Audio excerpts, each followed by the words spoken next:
Hey, Shalom, Makim Shalom. First and foremost, as always, I would like to give all praise, honor, and glory to Yahweh, Bahasham, Yahweh Shai, Bahasham, Rachakudash. Double honors to the apostles, the bishops, and the elders of Great Millstone that taught us His truth and that still teaching His truth. And much peace, love, and salutation to the elect, beginning with 144,000, all the way down to the large multitude that believes in who the Lord will deliver in His last days. To you all, I say Shalom. I'm the brother Tazamah from the Great Millstone Dallas camp, coming back today with another quick lesson. And Lord willing, today this lesson will be edifying. And I want to do a lesson on this article that you see, I'd rather say, on the screen. I haven't had the opportunity to read it, but I just seen the title of the article as well as the picture, and ultimately, immediate precepts came to mind, like initially, like Revelation the 20th chapter, Isaiah the 13th chapter, Isaiah 34, so on and so forth. There's various different other prophecies and various different other chapters that came to my mind as I seen the photo and seen the title of the article, because we're living in the times, I rather say, where these prophecies, these last some prophecies are going to unfold. Okay, and they are unfolding as we speak.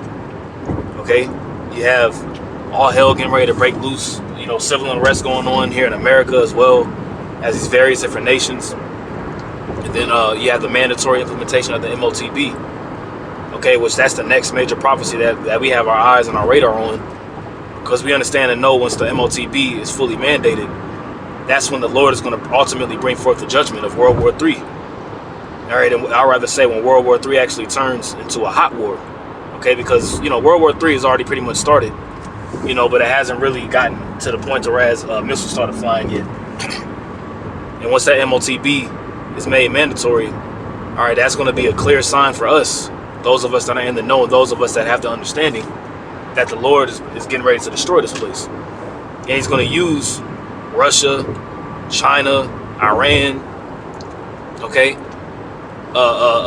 South Africa, as well as these NATO and EU nations as well, to bring forth fire upon the great whore, which is America.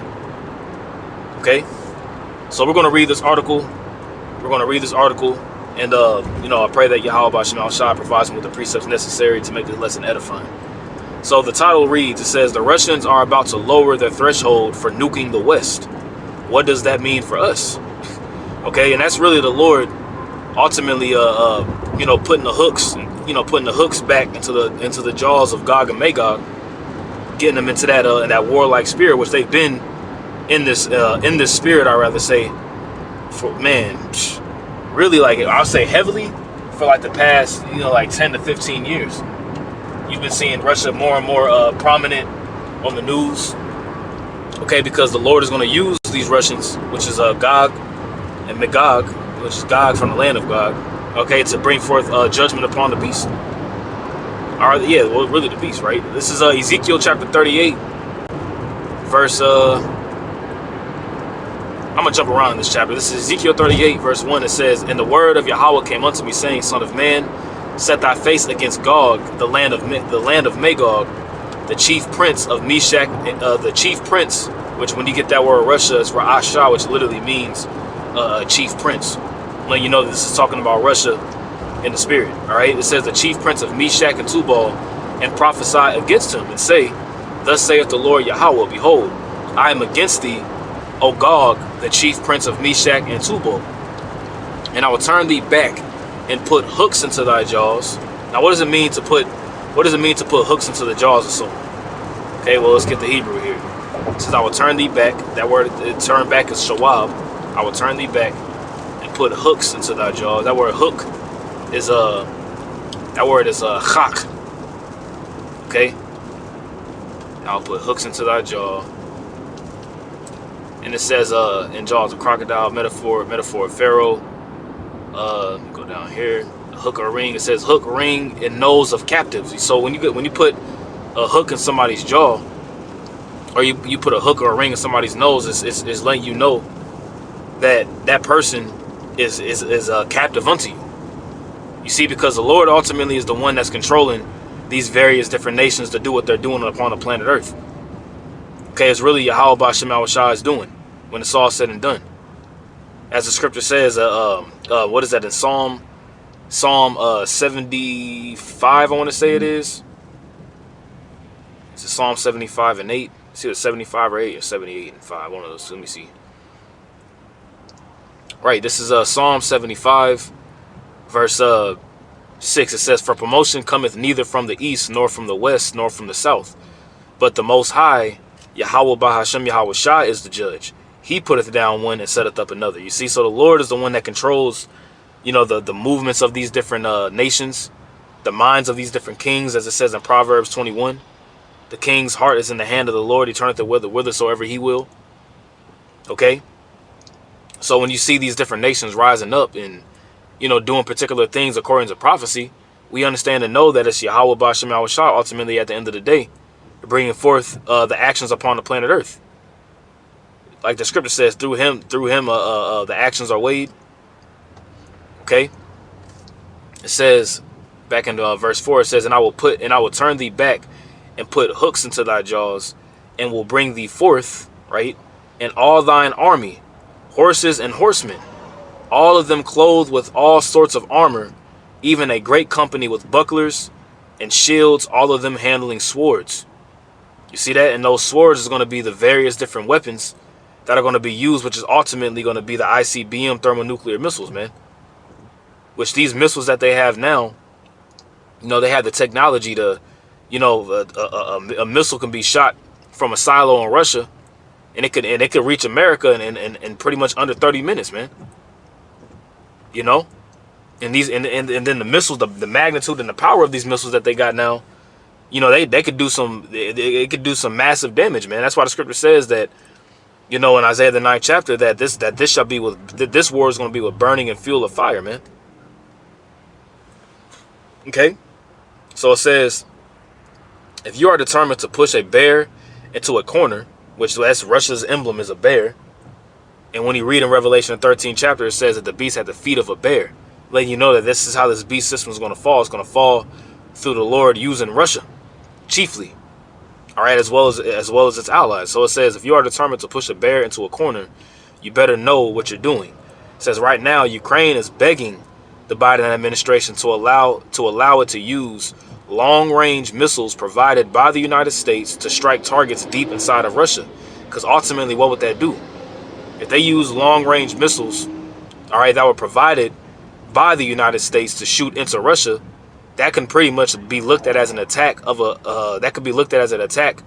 by America on Russian soil. You see, and now you already have these different NATO nations, you know, that are on the outskirts of Russia. You see, but that's the Lord setting them up to do that. That's the Lord ultimately setting them up to get ready for battle. Okay? There's a lot of madness going on in these streets, man. You know what I'm saying? Just it's a whole truck completely flipped around on the highway. There's judgment going out here, man. Goodness gracious. Wow. It says, since the Ukrainians have eventually gotten just about everything else that they've wanted from us, they will probably get approval for this at some point too. So how do you think the Russians will respond if missiles that are provided by the United States start falling in the major cities and killing innocent civilians? Do you think that the Russians may consider us to be responsible? And the answer is yes. You see? And that's when realistically the least of the flock is going to draw them out. And that least of the flock is talking about Israel. You see? But you do have these particular skirmishes between Russia and Ukraine, which that's been going on for how long now? Like really, like shit, that's been going on for about pretty much 3 years now, if I'm not mistaken. You know, you have the skirmishes between Israel and Iran, Israel and Hamas, Israel and Hezbollah, Palestine and Israel. You know, you have a lot of these different skirmishes taking place. You see, but this is what the Lord said. He said that there will be wars and there will be rumors of wars. Okay, this is Matthew the 24th chapter, verse 6. It says, "And ye shall hear of wars and rumors of wars." Right? It says, "See that ye be not troubled, for all these things must come to pass, but the end It's not yet. So these things have to happen, okay? But the end is not necessarily here yet. We know and understand that whenever that MOTB is mandatory and pushed worldwide, that's how we know that the end is pretty much here. Okay, now we are at the end. Don't get it twisted, but you know what I'm saying. Okay, we know that that's when any moment, you know, Yahweh Shai is going to crack them clouds and deliver his elect, and we hope to be a part of that number. You know, because this destruction that the Lord is getting ready to bring is going to be completely devastating upon the planet Earth, man. Particularly here in America. All right, verse 7, it says, "For nation shall rise against nation, and kingdom against kingdom, and there shall be famines and pestilences and earthquakes in diverse places," which we're seeing all these things in precedent. You have all various different kinds of pestilences that are floating around now, all at the same time. You have earthquake after earthquake taking place. You know, you got signs in the heavens. There's going to be a super moon as well as a ring of fire eclipse. You know, another one that's not going to be seen here in the Americas, but I believe it's going to be seen somewhere in the islands, if I'm not mistaken. You know, we're pretty much coming to an end of the day of the memorial of the blowing of the trumpets here at sundown. You know, we have the Day of Atonement, you know, coming up on the 11th, Lord willing, that the Lord allows us to make it to that day. So the Lord is like, man, the Lord is preparing us for something major, man. Okay. So going back to the article, it says right now the Russians are reviewing their rules for using nuclear weapons, and it is expected that they will lower the threshold for their use. Okay, let's click this article and see what it says here.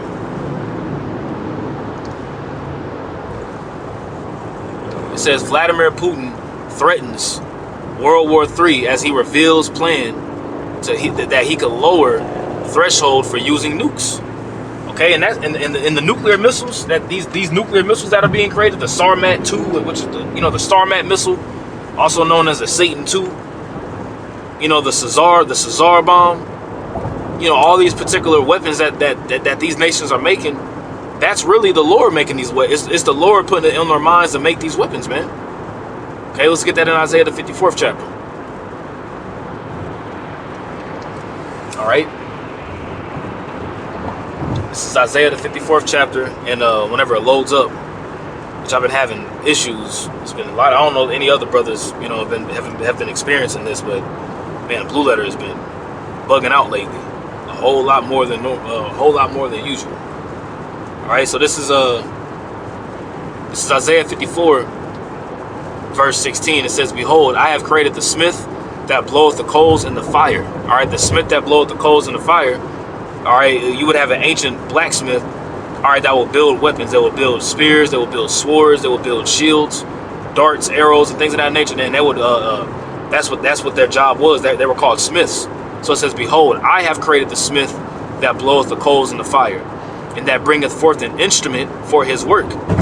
And I have created the waster to destroy." Now, what's the waster that the Lord is going to use to destroy? He's going to use these ICBM thermonuclear missiles, man. Let's get that word waster.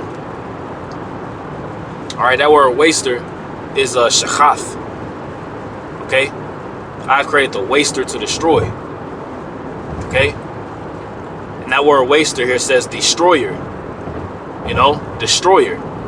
And it's heavy because you see that word angel there too, because the angels are also the angels are also going to be used. All right, the Lord is going to send forth the angels to destroy as well too. Mind you, it's the angels. Remember, the Lord has 4 angels in the Euphrates holding back the 4 winds so that they don't blow upon the earth. So once the angels let loose the winds, which is the destruction, that's going to be it. Letting you know that these missiles and this destruction is going to be completely guided by Yahweh, B'Shem Yahushai, B'Shem Rakakwadash. Okay. It says spoil, ruin, and that's what these missiles are going to do. It's going to spoil America. Okay, it's going to ruin Babylon the Great. Okay. Continuing on, it says, verse 17. Let's read this too. It says, "No weapon that is formed against thee shall prosper." And this is talking to the elect. You see, because in the midst of this destruction,